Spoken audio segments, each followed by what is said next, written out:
Parliament کو ایک بہت بڑا شرف حاصل ہو رہا ہے، اس پورے پارلیمنٹ کو ایک شرف حاصل ہو رہا ہے، اور پوری پارلیمنٹ جو اسلامی جمہوریہ پاکستان کی پارلیمنٹ ہے، اور پاکستان کے عوام جس کی اکثریت مسلمانوں کی ہے، جو دو قومی نظریے کی بنیاد پر ہمارا وجود میں آیا تھا، اور آج وہ فیصلہ دے رہی ہے کہ 2028 کے بعد ملک کے اندر ہر طرح کے سودی کاروبار اور معاملات یہ ممنوع ہوں گے اور کاروبار سے پاک ہوں گے۔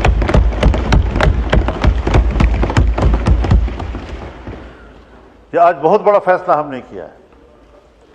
ہمارے کورٹ نے فیصلہ کیا، 1997 میں فیصلہ کیا،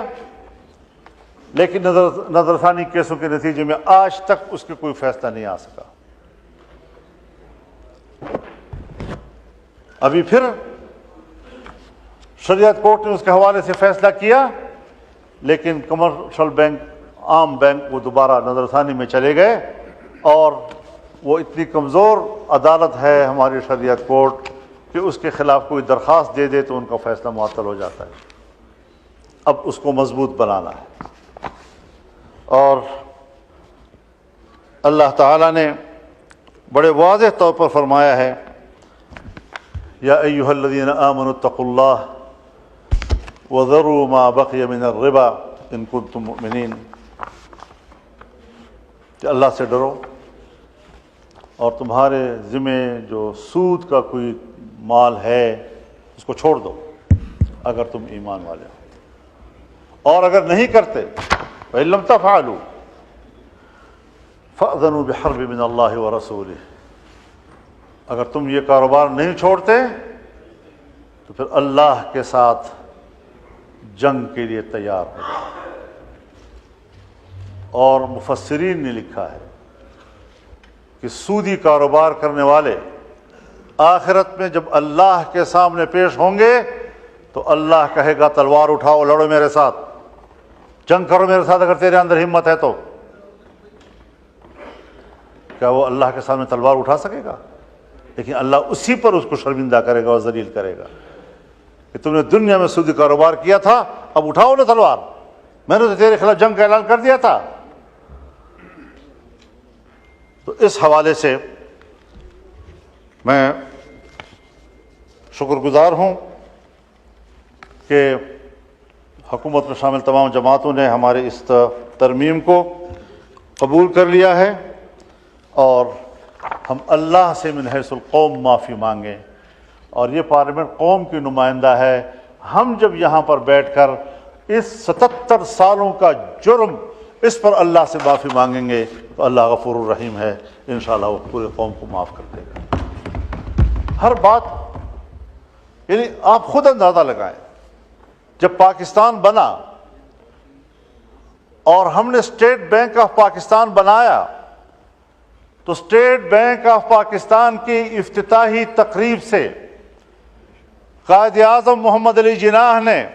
خطاب کرتے ہوئے فرمایا کہ مغرب کے نظام معیشت نے ہمارے لیے مشکلات پیدا کی ہیں، بلکہ انسانیت کے لیے مشکلات پیدا کی ہیں۔ ہم ملک میں وہ نظام معیشت لائیں گے جو اسلامی تعلیمات کے مطابق ہوگا۔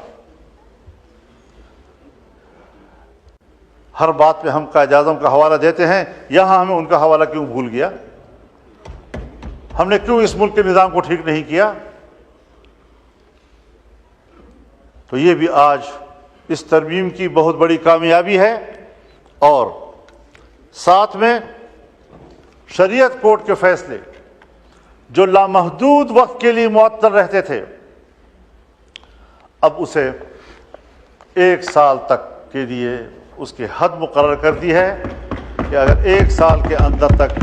اس کا فیصلہ نہ ہوا تو پھر آگے جا کر سپریم کورٹ اس پر کوئی رائے دے سکے گا، لیکن وہ پابند ہوگا اس کا۔ اور شریعت کورٹ کے اندر کے ججز، وہ اپنی کورٹ کا چیف جسٹس نہیں بن سکتا تھا، آج کے بعد وہ خود اپنے عدالت کا چیف جسٹس بن سکیں گے۔ اسی طریقے سے اگر شریعت کورٹ کے فیصلے کے خلاف اپیل کی گئی اور 1 سال میں کوئی فیصلہ نہ آیا اس اپیل کے حوالے سے، تو شریعت کورٹ کا فیصلہ خود بخود مؤثر ہو جائے گا۔ یہ بھی ایک بڑی مثبت پیش رفت ہے اس حوالے سے، اور میں شکر گزار ہوں کہ ہماری اس وقت جو حکومت میں بیٹھے ہوئے اراکین ہیں انہوں نے اس کو حمایت بخشی ہے۔ اس حوالے سے اسلامی نظریاتی کونسل کی سفارشات ہم سن 1973 کے آئین کی بات کرتے ہیں، ہم سن 1973 کے آئین کی ترامیم کی بات کرتے ہیں۔ سن 1973 کے آئین کے بنتے ہی اسلامی نظریاتی کونسل قائم ہوئی۔ سوال پیدا ہوا کہ جب ہم نے آئین میں کہہ دیا ہے کہ اسلام پاکستان کا مملکتی مذہب ہوگا، جب ہم نے آئین میں کہہ دیا ہے کہ تمام قوانین قرآن و سنت کے تابع ہوں گے، جب ہم نے آئین میں کہہ دیا ہے کہ کوئی قانون قرآن و سنت کے خلاف نہیں ہوگا، شریعت کے مطابق قانون، اب یہاں پر تو مسلکی اختلافات ہیں، مذہبی اختلافات ہیں، کس فرقے کے قواعد و ضوابط اور ان کے فقہ کے تابع قانون بنے گا؟ تو یہ ایک کونسل بنائی گئی جس میں تمام مکاتب فکر کے علماء کی نمائندگی، ماہرین قانون و آئین، ریٹائرڈ ججز اس کے رکن بنے۔ لیکن آج 2024 تک سن 73 میں بنے ہوئے اسلامی نظریاتی کونسل کی سفارشات پر جو کہ مکمل ہو چکے ہیں، ایک قانون سازی بھی نہیں ہوئی، ایک قانون سازی بھی۔ کیا یہ ہم سب کے لیے باعث شرم بات نہیں ہے؟ تو اس حوالے سے آج حکومتوں کو از روئے آئین و دستور پابند کیا جا رہا ہے کہ 1 سال کے اندر اندر آپ کو ایوان میں بھی پیش کرنا ہوگا، اور ایوان اس سفارشات پر قانون سازی کے لیے غور و فکر بھی شروع کرے گا، بحث بھی کرے گا اس کے اوپر۔ اور ہاؤس میں کوئی نیا مسئلہ آ گیا، ایک ممبر اٹھتا ہے اور کہتا ہے کہ اس مسئلے کو شریعت کورٹ میں، اسلامی نظریاتی کونسل میں بھیجا جائے۔ پہلے 40% ہاؤس کے اراکین ووٹ کرتے تھے، تب جا کر وہ اس قابل ہوتا تھا کہ اسلامی نظریاتی کونسل میں جا کر اس کو حوالے کر دیا جائے۔ اب اس کو آسان بنایا گیا، 25% پر لایا گیا ہے۔ تو یہ بھی ایک بڑی کامیابی ہے، ایک پیش رفت ہے کہ ہم کچھ اس ملک کی اسلامی شناخت کی طرف آگے بڑھ رہے ہیں۔ اور آج کی اس ترمیم میں ان باتوں کی شمولیت کے بعد میں سمجھتا ہوں کہ اس ایوان نے 77 سال سے ہم جس چیز کے منتظر تھے اس حوالے سے ایک مؤثر پیش رفت کی ہے، اور اس پر پورا ایوان مبارکباد کا مستحق ہے۔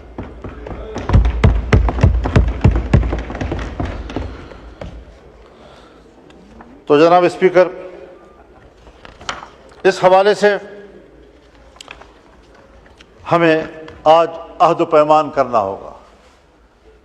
کہ ہم نے صرف وہی سفر آگے جاری رکھنا ہے کہ جس میں یہ ملک اور اس ملک کا آئین کا بنیادی ڈھانچہ جو اس سے پہلے بھی واضح ہو چکا ہے، اور اس کا بنیادی ڈھانچہ 18ویں ترمیم کے وقت بھی اس پر اتفاق رائے کیا گیا، بعد میں بھی مختلف فورمز پر اس پر اتفاق کیا گیا کہ سب سے اولین چیز وہ اسلام ہے۔ یہ ملک اسلامی ہے، یہ ملک مذہبی ہے، یہ ملک سیکولر نہیں ہے، اور یہ ملک جمہوری ہے، یہ آمرانہ نہیں ہے، یہاں آمریت نہیں چلے گی۔ تو ایک مذہبی ملک ہے، اسلام اس کا مذہب ہے، اور دوسرا یہ جمہوری ملک ہے، یہاں پر کوئی آمریت نہیں ہوگی۔ جمہوریت کا لفظ یہ آمریت کی نفی کرتا ہے۔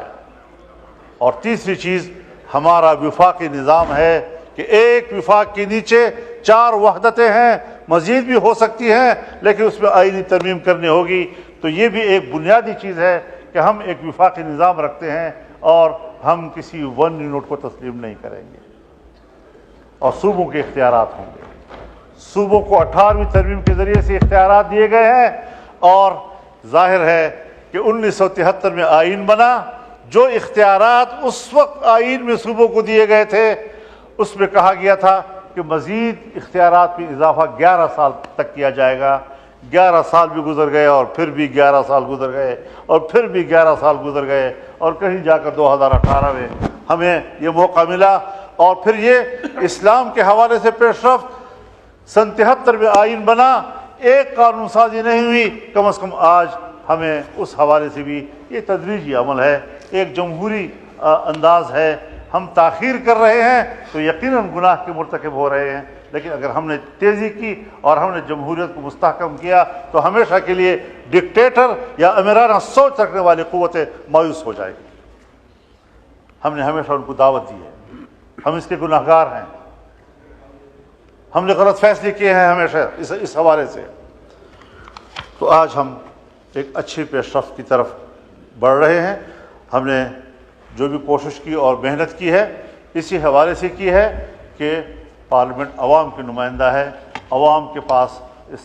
خود اعتمادی ہونی چاہیے، عوام کو ہم نے خود اعتمادی دینی ہے کہ فیصلے آپ نے کرنے ہیں، آپ کے نمائندوں نے کرنے ہیں، کسی نے باہر سے آ کر ہم پر فیصلے مسلط نہیں کرتے۔